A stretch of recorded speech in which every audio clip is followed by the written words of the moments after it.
नमस्कार, मैं हूं आपके साथ आलोक। आगामी लोकसभा चुनाव के मद्देनजर चुनाव आयोग ने लखनऊ में एक प्रेस कॉन्फ्रेंस की। इस दौरान मुख्य चुनाव आयुक्त राजीव कुमार ने बताया कि उन्होंने लोकसभा चुनाव की तैयारियों की समीक्षा की और इसके बाद प्रलोभन मुक्त, पारदर्शी और निष्पक्ष चुनाव कराने के लिए एक अहम बैठक की। उन्होंने कहा, यूपी देश का सबसे बड़ा और महत्वपूर्ण प्रदेश है, सभी राजनीतिक पार्टियों को बराबर का अवसर मिलेगा। इसके आगे राजीव कुमार ने कहा कि अफसरों और पुलिस को निष्पक्ष तरीके से काम करने का निर्देश दिया गया है। चुनाव में धन और बाहुबल का प्रयोग नहीं होगा, सभी चुनाव खर्च चेक के माध्यम से होंगे।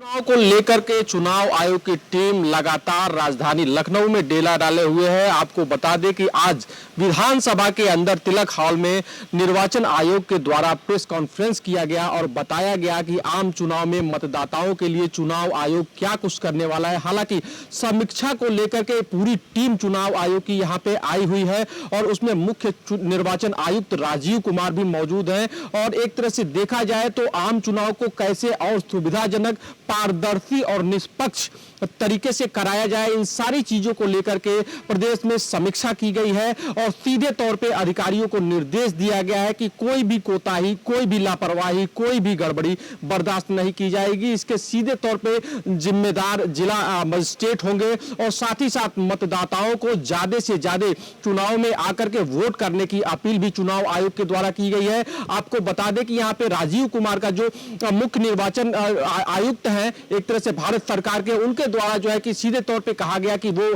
प्रदेश के युवाओं से अपील कर रहे हैं कि ज्यादा संख्या में वोट करें और साथ ही साथ इस बार जो है कि लोकसभा चुनाव 2024 में चुनाव आयोग की तरफ से तमाम ऐप लॉन्च किया जा रहा है जिसके माध्यम से जो मतदाता है उनको सुविधाएं मिलेंगी और वो सीधे तौर पे अपने प्रत्याशियों का भी आकलन कर सकते हैं, जान सकते हैं कि उनका प्रत्याशी कैसा है और उसका पुराना रिकॉर्ड क्या रहा है। तो तमाम जो सुविधाएं हैं वो चुनाव आयोग इस बार जो है कि मतदाता को देने जा रहा है। साथ ही साथ जो है कि प्रदेश में 7 पार्टियों ने चुनाव आयोग से संपर्क किया और अपने अपने सवालों को चुनाव आयोग के समक्ष रखा।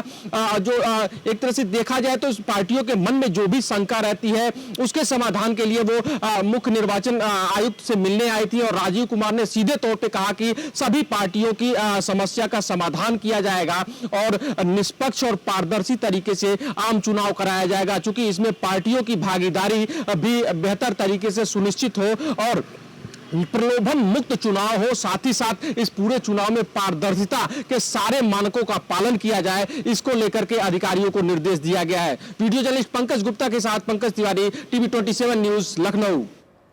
वहीं कैबिनेट मंत्री जयवीर सिंह के समाजवादी पार्टी को खत्म करने के बयान पर सपा सांसद डिंपल यादव ने पलटवार किया। उन्होंने कहा, ये लोग चाहते ही हैं कि लोकतंत्र को खत्म कर दिया जाए। इनकी भाषा से ही ये हमें समझ जाना चाहिए और सचेत हो जाना चाहिए कि ये लोग देश में लोकतंत्र और संविधान को खत्म कर देना चाहते हैं।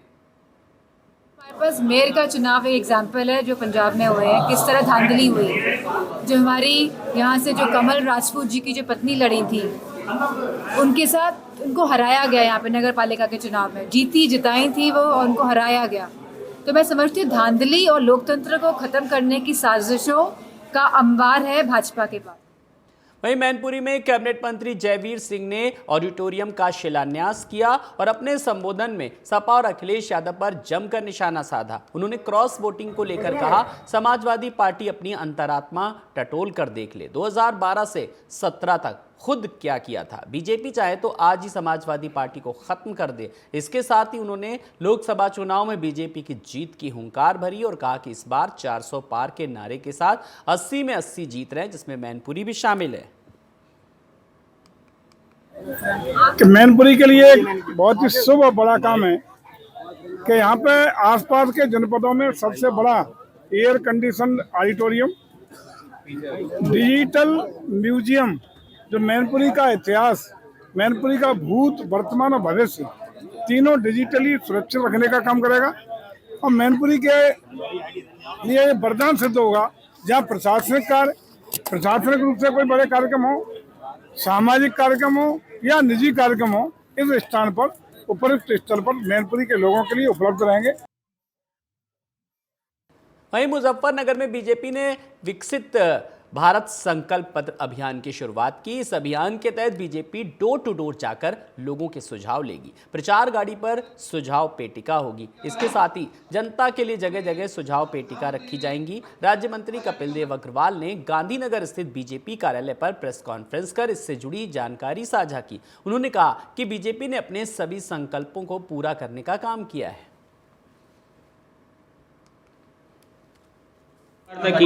हमारे लिए बहुत ही गर्व और गौरव का विषय है कि आदरणीय प्रधानमंत्री श्री नरेंद्र मोदी जी के कार्यकाल को लगभग 10 वर्ष पूरे हो रहे हैं।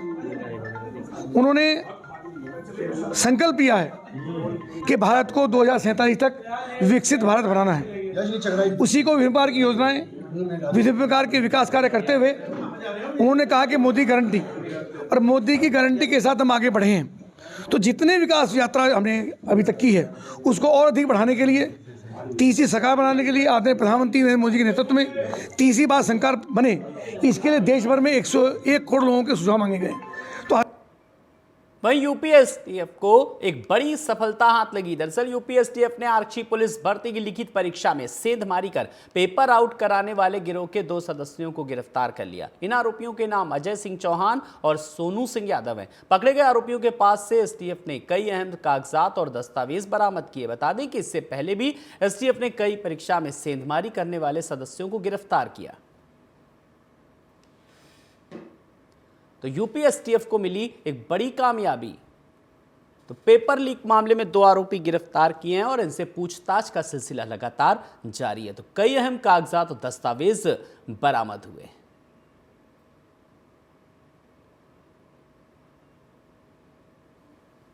मुख्यमंत्री योगी आदित्यनाथ ने प्रदेश में 1100 अन्नपूर्णा भवनों और 79,000 उचित दर दुकानों पर ई-विंग स्केल पास मशीनों का लोकार्पण और शुभारंभ किया। बड़ौली में इसका लाइव प्रसारण दिखाया गया। इस मौके पर राज्य मंत्री संजीव कुमार गौड़ और कई नेता अधिकारी मौजूद रहे। राज्य मंत्री ने बड़ौली में स्थापित मॉडल उचित दर दुकान का लोकार्पण किया और जनता को संबोधित करते हुए कहा कि प्रधानमंत्री मोदी और सीएम योगी के नेतृत्व में पूरी पारदर्शिता के साथ हर गरीब के घर को निःशुल्क राशन उपलब्ध कराया जा रहा है। साथ ही प्रदेश में सड़कों का निर्माण किया जा रहा है। हर घर को नल से जल की सुविधा उपलब्ध कराई जा रही है।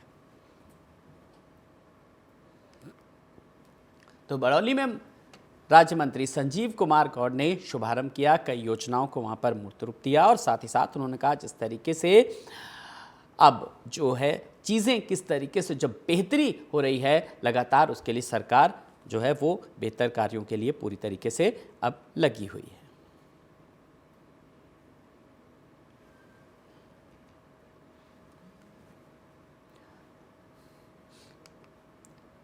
वहीं गुजरात के मुख्यमंत्री भूपेंद्र पटेल अपने कैबिनेट मंत्रियों के साथ अयोध्या पहुंचे। यहां सबसे पहले उन्होंने हनुमानगढ़ी में पूजा अर्चना की। इसके बाद सभी ने राम मंदिर पहुंचकर रामलला के दर्शन किए। इस दौरान यूपी के कृषि मंत्री सूर्य प्रताप शाही भी मौजूद रहे। बता दें कि 22 जनवरी को रामलला की प्राण प्रतिष्ठा का भव्य कार्यक्रम हुआ था। तो रामलला की प्राण प्रतिष्ठा के बाद अब लगातार लोगों के पहुंचने का सिलसिला, अपने रामलला के दर्शन के लिए लोग पहुंच रहे हैं। वहीं अयोध्या पहुंचे गुजरात के सीएम भूपेंद्र पटेल।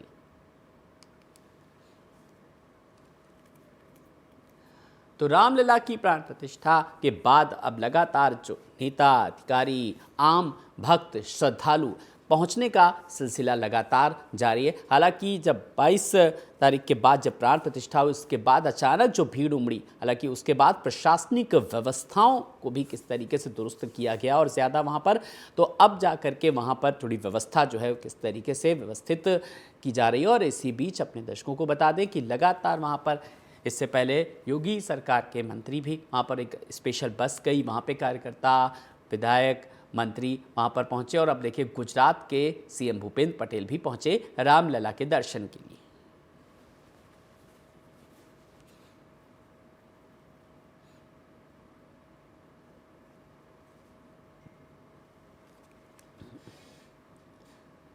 वहीं नोएडा पुलिस के joint police commissioner Shivhari Meena अपने कई मशहूर किस्सों के लिए जाने जाते हैं और कई जिलों में बतौर एसएसपी पद की सेवा भी दे चुके हैं शिवहरि मीणा। अब नोएडा में कानून व्यवस्था का जिम्मा उठा रहे हैं। सुरक्षा व्यवस्था और कई मुद्दों पर टीवी 27 न्यूज की संवाददाता सुमन चौधरी ने joint police commissioner Shivhari Meena से खास बातचीत की। 2010 के आईपीएस ऑफिसर शिवहरि मीणा जी हमारे साथ मौजूद है, जिनकी अभी तैनाती हुई है नोएडा में। Joint CP law and order देख रहे हैं। कई जिलों में एसएसपी के पद पर तैनाती रह चुके हैं। उनकी अपनी बहादुरी के उनके बेहद चर्चे भी हैं। उनसे जानते हैं कि नोएडा में उनकी तैनाती हुई है, जिस तरीके से उनका पिछला जो कार्यकाल रहा है, जो अलग अलग जिलों में रहा है, बेहद अच्छा रहा है। यहाँ पर क्या नया करने वाले हैं सर? आपकी जो कार्यशैली यहाँ पर रहेगी उसमें क्या बदलाव रहेगा? क्योंकि नोएडा एक हाई टैक्स सिटी है और यहाँ पर क्राइम बहुत ज़्यादा है। उसको किस तरीके से आप कंट्रोल करेंगे? और पहले जो आपने काम किया है वो बेहद अच्छा है। कुछ किस्से आप अपने सुनाइए। आपको बता दें कि सबसे पहले तो हम टीवी 27 परिवार को धन्यवाद देते हैं कि उनके द्वारा यहाँ आए गए, हमसे वार्ता करी गई। साथ ही साथ जो सीपी महोदया हैं उसके निर्देशन के तहत यहाँ पर पुलिसिंग हो रही है। बहुत बेहतर पुलिसिंग यहाँ पे हमें देखने को मिली है। जो सीपी महोदया हैं उनके स्तर से बहुत ही माइन्यूटली चीज़ों को देखा जाता है और उनके आदेश निर्देश के तहत गौतम बुद्ध नगर कमिश्नरेट पुलिस कार्य कर रही है। तो यहाँ पे जो पुलिसिंग है वो बहुत बेहतर है, लेकिन इसमें अपने स्तर से जो हम अपने एक्सपीरियंस से कुछ बेहतर कर पाएंगे तो निश्चित रूप से जो बेहतरी की जो डगर है उसे और अच्छा कर पाएँ, बेहतर कर पाएँ, जनता के साथ अच्छे संबंध रहें, मित्र पुलिस का जो कंसेप्ट है उसे आगे बढ़े पाएँ, यही हमारा ध्येय रहेगा। सर, आपका जनता के प्रति जो व्यवहार है वो बेहद अच्छा है। तो आप किस तरीके से, मतलब एक बर्डन भी होता है जिस पोस्ट पर आप बैठे हैं, उसके बावजूद आप इतनी अच्छी डीलिंग करते हैं, पब्लिक डीलिंग, वो कहाँ से आता है आपके अंदर कि इतना सब कुछ आप फेस करने के बाद भी बहुत अच्छी तरीके से पब्लिक डील करते हैं? देखिए, हमारी जो सेवा है वो इंडियन पुलिस सर्विस है, अर्थात सेवा है। और सेवा का भाव जब तक आपके अंदर आत्मा से नहीं आएगा तब तक आप किसी भी सेवा को चरितार्थ नहीं कर सकते, उसके नाम को चरितार्थ नहीं कर सकते। तो वो सेवा का जो भाव है वो इसलिए है, आप इस पद पर इसलिए हैं कि आम जनता, पीड़ित, दुखी, लाचार, बेबस जो आपके पास आ रहा है या फिर कोई अन्य भी आ रहा है, मित्र पुलिस के कंसेप्ट के तहत आ रहा है, तो मित्रता वाला व्यवहार पीड़ित के साथ तो हो ही हो, साथ ही साथ जो उनके मिलने जुलने वाले हैं, जो साथ आते हैं, उनके साथ अच्छा व्यवहार हो। लेकिन हम ये इस चीज़ को भी सुनिश्चित करते हैं कि अपराधियों के प्रति भी पुलिस का जो व्यवहार है वो कठोर रहे, उनमें भय रहे, आम नागरिक को राहत रहे, लेकिन अपराधी को पुलिस का भय रहे। सर, आपका एक किस्सा मुझे याद आता है कि एक बच्चे की जान बचाने के लिए आपने तालाब में डुबकी लगा दी थी। सर, क्या पूरी वो घटना थी? क्या रायबरेली में वर्ष 2017 के दौरान एक 4 साल के बच्चे की गुमशुदगी लिखी गई थी। उस गुमशुदगी के दौरान हम खोज करते हुए उस तालाब पर ट्रैक करते हुए पहुँचे थे और उस तालाब में काफ़ी ज़्यादा पानी था। तो हमारे अन्य अधिकारी कर्मचारी, क्योंकि उसमें कुछ जलीय जीव भी होने की आशंका थी, बताया भी गया था कि साहब उसमें सांप इत्यादि भी हैं, तो कोई हिम्मत नहीं कर रहा था। तो एज ए टीम लीडर हमारी ये जिम्मेदारी थी कि हम बच्चे की खोज का प्रयास करें, जो मैं अभी बताया मित्र पुलिस का कंसेप्ट, उसको चरितार्थ करें। तो उसके लिए हम स्वयं बावर्दी उस तालाब में उतरे थे और उतर के बच्चे को खोजा था। तो उसी इंसिडेंट के दौरान हमने जो बच्चा था उसे भी बरामद किया था। तो कोशिश ये रहती है कि पूरी टीम को हम लीड कर पाएँ, एग्जाम्पलरी एक्शन उनके सामने लें, ताकि जो नेतृत्व का गुण है वो उन्हें दिखे और जैसा आप कोशिश करते हैं बनने की वैसा आप बने। सर, आपकी कई जिलों में तैनाती रही हैं, बड़े किस्से रहे हैं आपके, और पुलिसिंग को लेकर बेहद लोग आपसे बड़ा खुश रहते हैं आपकी पुलिसिंग से। लेकिन सर, नोएडा और अन्य जिलों की पुलिसिंग में क्या फ़र्क नज़र आया आपको, क्योंकि आप कई जिलों में एसपी सिटी हो या एसएसपी के पद पर रहे हैं, नोएडा में एक लॉ एंड ऑर्डर आप देख रहे हैं और एक बहुत अच्छे पद पर आप बैठे हैं जहाँ से लोगों को उम्मीदें हैं, तो आप यहाँ से किस तरीके से देख रहे हैं कि नोएडा की पुलिसिंग और जगह की पुलिसिंग में क्या क्या अंतर है? देखिए, निश्चित रूप से नोएडा मेट्रोपॉलिटन सिटीज़ है, एनसीआर का पार्ट है, तो यहाँ पे जो पुलिस का रेस्पॉन्स है वो बेहतर होना चाहिए। और हम आपको बता दें कि सीपी महोदया के निर्देशन में यहाँ पे 112 से लेके जनरल पुलिसिंग के जितने भी क्रियाकलाप है वो बहुत बेहतर तरीके से संबंधित भी हो रहे हैं। और इसके साथ साथ हम कोशिश ये कर रहे हैं कि आम व्यवहार जो पुलिस का है वो अच्छा रहे, इसी की कोशिश निरंतर जारी है और सीपी महोदया के निर्देश में हम लोग बेहतर प्रदर्शन कर रहे हैं। सर, आगे मतलब आपके सामने क्या चुनौतियां आई हैं, कुछ चुनौतियां जिनसे आप लग रहा है कि नहीं, हाँ ये जो नोएडा में आपकी पोस्टिंग हुई है, एक अच्छे पद पर पोस्टिंग हुई है आपकी बेहद जिम्मेदारी है, तो आप किस तरीके से लेकर चल रहे हैं कि कानून व्यवस्था में क्या डिफरेंस होना चाहिए कि नोएडा जो क्राइम जो नोएडा में है उसको पूरी तरीके से ख़त्म किया जा सके? क्या मुहिम आपकी तरफ से ऐसी चलनी चाहिए?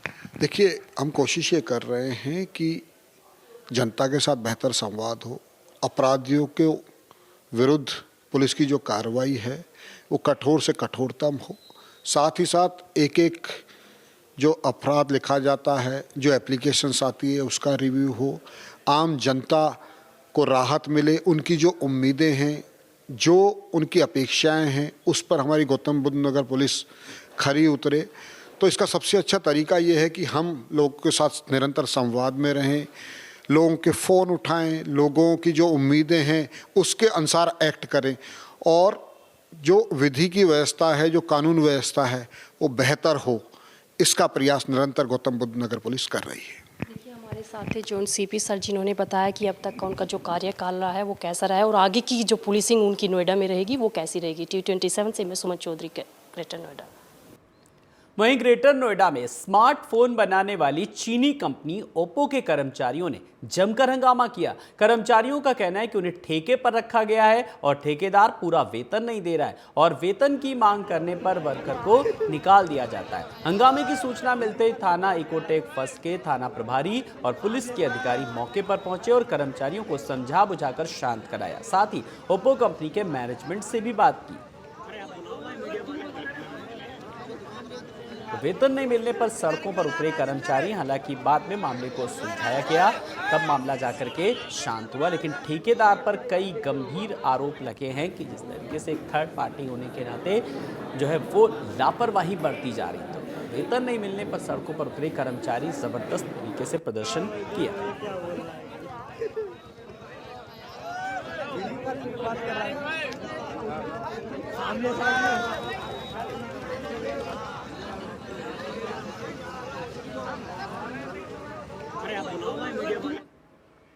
वहीं झांसी में देर रात हुई बारिश के चलते जहां मौसम ने करवट ली, तो वहीं दूसरी तरफ किसानों के माथे पर चिंता के बादल छाए हुए हैं। किसानों को अपनी फसल बर्बाद होने का डर सताने लगा है। आपको बता दें कि देर शाम झांसी के कई इलाकों में बारिश के साथ ओलावृष्टि हुई, जिसमें खेत में खड़ी फसल खराब हो गई। वहीं किसानों ने सरकार से मदद की गुहार लगाई।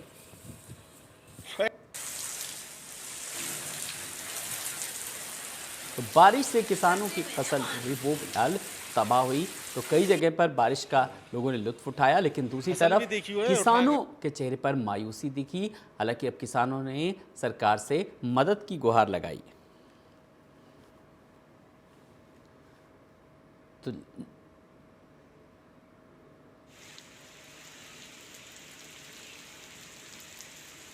तो मौसम ने जिस तरीके से करवट ली है, पूरे यूपी में अलर्ट भी बारिश का घोषित किया गया है और इसी के चलते जब पहाड़ी इलाकों की अगर बात करें तो पहाड़ी इलाकों में भी एनडीआरएफ और एसडीआरएफ को अलर्ट मोड पर रखा गया है और कई जगह पर उत्तर प्रदेश के कई ज़िलों में भारी बारिश हुई और कई जगह पर ओले भी गिरे। लेकिन इसी बीच सबसे ज़्यादा जो प्रभावित हुई है वो है देश के अन्नदाता यानी किसानों की जब हम बात करते हैं, किसानों की फसलें सबसे ज़्यादा जो हैं वो खराब हुई हैं। तो अब जिसके चलते किसान सरकार से अब गुहार लगा रहे हैं कि जिस तरीके से उनकी फसल बर्बाद हुई, खड़ी फसल जो थी, तैयार फसल थी, उसको नुकसान हुआ है और उसकी भरपाई के लिए अब मुआवजे की ये मदद की गुहार लगा रहे हैं किसान। तो झांसी में देर रात हुई बारिश और उसके बाद ये तस्वीरें जो है वो लगातार सामने आ रही, किसानों के चेहरे पर मायूसी साफ तौर पर देखी जा रही है।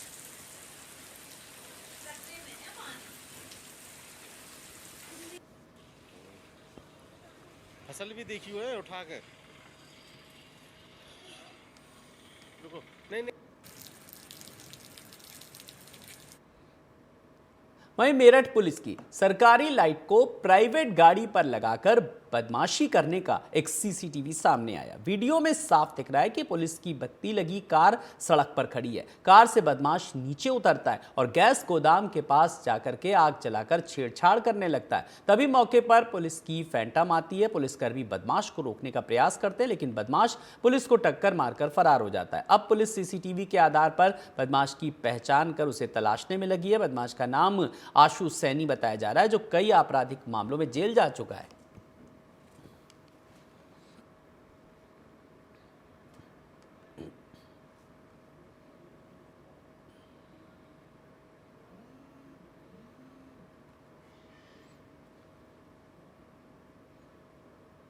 इस फरवरी की रात्रि में एक व्यक्ति जो अपनी कार से आता है, कार खड़ी करके वहाँ पर जो गैस गोदाम है उसके पास में खड़ी गैस की एजेंसी की ट्रक में, जिसमें गैस सिलेंडर लदे थे, उसमें वहाँ पास में रखे बोरों के को इकट्ठा करके उसमें आग लगाने का प्रयास करता है। इसी दौरान जब वो आग लगाने का प्रयास करते हुए जाता है, उस समय फैंटम आती है। फैंटम द्वारा देखा जाता है और इस बीच वो आरोपी कार में बैठ कर के भागने का प्रयास किया जाता है। फैंटम द्वारा रोका जाता है, किंतु वो भागने में सफल हो जाता है। ये थाना गंगानगर में 29 फरवरी की रात्रि में एक व्यक्ति जो अपनी कार से आता है, कार खड़ी करके वहाँ पर जो गैस गोदाम है उसके पास में खड़ी गैस की एजेंसी की ट्रक में, जिसमें गैस सिलेंडर लदे थे,